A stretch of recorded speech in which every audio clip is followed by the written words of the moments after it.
নমস্কাৰ বন্ধু-বান্ধৱীসকল, যিসকলে অসম চৰকাৰৰ চাকৰি বিচাৰি আছে তেওঁলোকৰ বাবে এটা ভাল খবৰ। যিহেতু গুৱাহাটী স্বাস্থ্য মহাবিদ্যালয় যিটো হৈছে গুৱাহাটী মেডিকেল কলেজত খালী হৈছে 219টা পদ। ইয়াৰ লগতে আৰু বহুত ধৰণৰ পদ খালী হৈছে ড্ৰাইভাৰ আৰু গ্ৰেড 4ৰ পোষ্ট, গ্ৰেড 3 আৰু গ্ৰেড 4। আৰু মই আজি আপোনালোকক ক'ম গ্ৰেড 4ৰ যিবিলাক পোষ্ট আছে 219টা, এই 219টা পদৰ বিষয়ে। আৰু এই পদকেইটা আপোনালোকে কেনেকৈ এপ্লাই কৰিব আৰু কেতিয়াৰ পৰা আৰম্ভ হ'ব, অৰ্হতা কিমান। অৰ্হতা আপোনালোকে দেখিবলৈ পাইছে যে আপুনি যদি 8 পাছ হয়, মিছা নহয়, যদি আপুনি 8 পাছ কৰি থৈছে তেতিয়াহ'লে আপুনি এই পদটোৰ কাৰণে এপ্লাই কৰিব পাৰিব। আৰু ইয়াত আপোনালোকৰ অন্তিম তাৰিখ হৈছে 14 ফেব্ৰুৱাৰী। বৰ্তমান এই পদটোৰ অনলাইন যি আবেদন আছে সেই আবেদন আৰম্ভ হোৱা নাই। আৰু এই অনলাইন আবেদন আৰম্ভ হ'ব অহা 31 জানুৱাৰীৰ পৰা।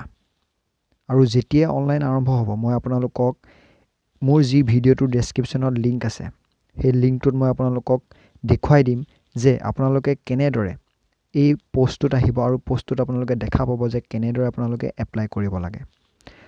আৰু এতিয়া আমি জানি লওঁ থুলমূলকৈ কি পদ আহিছে, কিমান আহিছে, দৰমহা কিমান।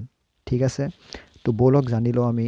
পদটোৰ নাম কৈছে যে গ্ৰেড 4, খালী হৈছে আপোনাৰ গুৱাহাটী মেডিকেল কলেজ হস্পিটেলত। আৰু এই পদটো 219টা আছে। তাৰে আপুনি যদি সেই 219টাৰে আপুনি যদি যিকোনো কাষ্টৰ হয়, ধৰি লওক UR, unreserved, MOBC, OBC, STP আৰু SC, STH, EWS হয়, তেতিয়াহ'লে আপোনালোকৰ কাৰণেও পদ আছে। চ' সকলোৱে এপ্লাই কৰিব পাৰিব। কোৱালিফিকেশ্যন কৈছে যে আপুনি যদি 8 পাছ কৰি থৈছে, যদি আপুনি ME স্কুল পাছ, তেতিয়াহ'লে আপুনি এইটো কাৰণে এপ্লাই কৰিব পাৰিব। দৰমহা আপোনালোকৰ দিব 12,000ৰ পৰা 28,000। লগতে গ্ৰেড পে' দিব আপোনালোকক 3,900 টকা। বয়সৰ কথা ক'বলৈ গ'লে আপোনালোকৰ বয়স 18 বছৰৰ পৰা 38 বছৰৰ ভিতৰত হ'ব লাগিব যদি আপুনি জেনেৰেল হয়।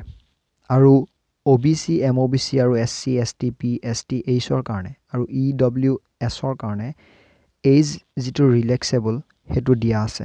এজ পাৰ গভৰ্ণমেণ্ট যিবিলাক বেলেগ চাকৰিত দিয়ে সেই তেনেকুৱা ধৰণৰ তেওঁলোকৰ ৰিলেক্সেবল দিয়া আছে। আৰু তাৰ কাৰণে আপোনালোকৰ ডকুমেণ্টছ কি কি লাগিব? ডকুমেণ্টছ লাগিব আপোনাৰ 2 copy passport size colour photo. লগতে সেই ফটোখন আপোনালোকে আপলোড কৰিব লাগিব অনলাইনত।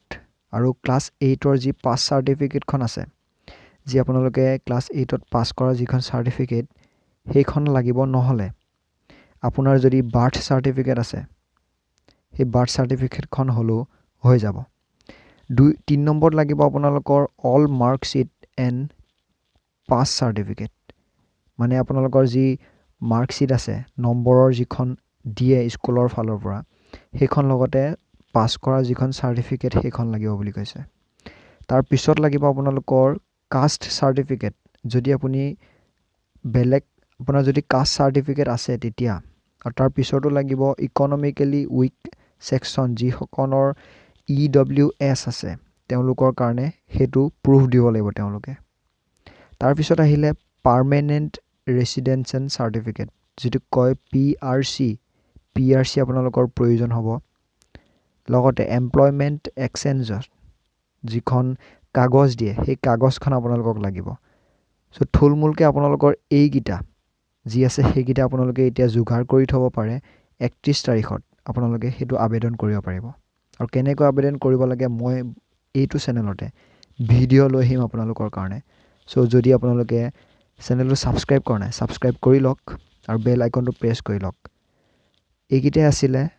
কেনেকৈ আপোনালোকৰ চিলেকশ্যন কৰিব সেইবোৰ মই আপোনালোকক পাছত ক'ম যেতিয়া পদটো এপ্লাই আৰম্ভ হ'ব। চ' ইমানে আছিলে। যদি আপোনালোকৰ সেইটো এপ্লাই কৰিবলৈ মন আছে, ভিডিঅ'টোৰ ডেছক্ৰিপশ্যনত যি লিংক আছে সেই লিংকটোত গৈ আপোনালোকে এবাৰ পঢ়ি ল'ব পদটো ভালদৰে। চ' ইমানে আছিলে। জয় অসম, জয় হিন্দ।